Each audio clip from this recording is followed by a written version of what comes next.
Claim ತಗೋತಾ ಇರೋರು ಯಾರು? ಮೆಟ್ರೋ ನಮ್ಮದು ಅಂತ ತೇಜಸ್ವಿ ಸೂರ್ಯ, ಹೌದಾ ಅಲ್ವಾ? ನೀವು ನೇರವಾಗಿ ಮಾತಾಡಿ. ತೇಜಸ್ವಿ ಸೂರ್ಯ ಅವರು ಮೆಟ್ರೋ ನಮ್ಮದು ಅಂತ ಕ್ಲೇಮ್ ತಗೋತಾ ಇದ್ದಾರೆ, ರಾಜ್ಯ ಸರ್ಕಾರದಲ್ಲ ನಮ್ಮದು ಅಂತ ಹೇಳಿ. ಸೊ ಹಿಡ್ತಾ ಎಲ್ಲ ಕೇಂದ್ರ ಸರ್ಕಾರದ ಹತ್ರ ಬೋರ್ಡಲ್ಲಿದೆ. ಆ ಬೋರ್ಡ್ನ ತೀರ್ಮಾನದಂತೆ ಇವತ್ತು ದರ ಏರಿಕೆ ಆಗಿದೆ.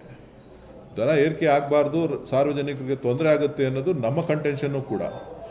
ಅವರು ಬೋರ್ಡ್ ಏನು ತೀರ್ಮಾನ ತಗೋತದೆ ಅದಕ್ಕೆ ನಾವು ಬದ್ಧವಾಗಿದೆ. ಅಧಿಕಾರದಲ್ಲಿದ್ದಾರೆ ತೇಜಸ್ವಿ ಸೂರ್ಯ ಅವರ ಸರ್ಕಾರ, ನರೇಂದ್ರ ಮೋದಿ ಅವರ ಸರ್ಕಾರ ಅಧಿಕಾರದಲ್ಲಿದೆ. ಅವರು ತೀರ್ಮಾನ ತಗೊಂಡು ಸಾರ್ವಜನಿಕರಿಗೆ ಅನುಕೂಲ ಮಾಡಿಕೊಳ್ಳಿ.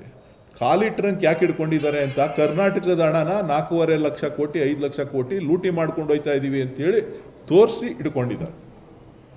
ನಮ್ಮ ರಾಜ್ಯದ ತೆರಿಗೆ ಹಣ ಇದೆಯಲ್ಲ, 5 ಲಕ್ಷ ಕೋಟಿ ಹಣನ ಎಷ್ಟು ಚೆನ್ನಾಗಿ ಲೂಟಿ ಮಾಡ್ಕೊಂಡು ಹೋಗಿದ್ದೀವಿ ಅಂತೇಳಿ ಖಾಲಿ ಟ್ರಂಕ್ ಇಟ್ಕೊಂಡಿದ್ದಾರೆ. ಆ ಖಾಲಿ ಟ್ರಂಕ್ನ ತುಂಬಿಸ್ಕೊಂಡು ತರ ಕೇಳಿ ದೆಹಲಿಯಿಂದ ನಮ್ಮ ತೆರಿಗೆ ಪಾಲಿನ ಹಣವನ್ನು ಕೊಡಿಸೋದ್ರ ಬಗ್ಗೆ ಅವರ ನಿಲುವೇನು? ಅವರು ಬಜೆಟ್ ಸಂದರ್ಭದಲ್ಲಿ ಮಾನ್ಯ ಪ್ರಧಾನಮಂತ್ರಿಗಳಿಗೆ, ನಿರ್ಮಲಾ ಸೀತಾರಾಮನ್ ಅವರಿಗೆ, ಅವರ ಕ್ಷೇತ್ರಕ್ಕೆ ಬೆಂಗಳೂರಿಗೆ ಏನೇನು ಕೇಳಿದ್ರು, ಏನೇನು ಕೊಟ್ಟಿದ್ದಾರೆ ಅದನ್ನು ಕಳೆದ 10 ವರ್ಷಗಳಿಂದ 12 ವರ್ಷಗಳಿಂದ ಅದನ್ನು ಪಟ್ಟಿ ಹೇಳಕ್ಕೆ ಹೇಳಿ. ಆ ಖಾಲಿ ಡಬ್ಬ ಕೇಂದ್ರ ಸರ್ಕಾರ ಏನೂ ಕೊಟ್ಟಿಲ್ಲ 12 ವರ್ಷದಿಂದ ಬೆಂಗಳೂರಿಗೆ ಅಂತೇಳಿ ಆ ಖಾಲಿ ಡಬ್ಬನ ತೋರಿಸ್ತಾ ಇದ್ದಾರೆ. ಮೆಟ್ರೋ ಬೋರ್ಡ್ ಏನಿದೆ, ಕೇಂದ್ರದಲ್ಲಿ ಬೋರ್ಡ್ ಏನಿದೆ, ಆ ಬೋರ್ಡಲ್ಲಿ ಇಟ್ಟಿದ್ದಾರೆ. ಒಂದು ಟೆಕ್ನಿಕಲ್ ಅಡ್ವೈಸರಿ ಕಮಿಟಿ ಇದೆ. ಆ ಟೆಕ್ನಿಕಲ್ ಅಡ್ವೈಸರಿ ಕಮಿಟಿಯವರ ಅನುಮೋದನೆ ಮೇರೆಗೆ ಇದು ತೀರ್ಮಾನ ಮಾಡಿರೋಂಥದ್ದು. ಇವತ್ತು ಕೇಂದ್ರ ಸರ್ಕಾರ ತೇಜಸ್ವಿ ಸೂರ್ಯ ಅವರ ಬದ್ಧತೆ ಅಲ್ಲಿ ಕೇಂದ್ರದಲ್ಲಿ ಪ್ರದರ್ಶನ ಮಾಡಲಿ.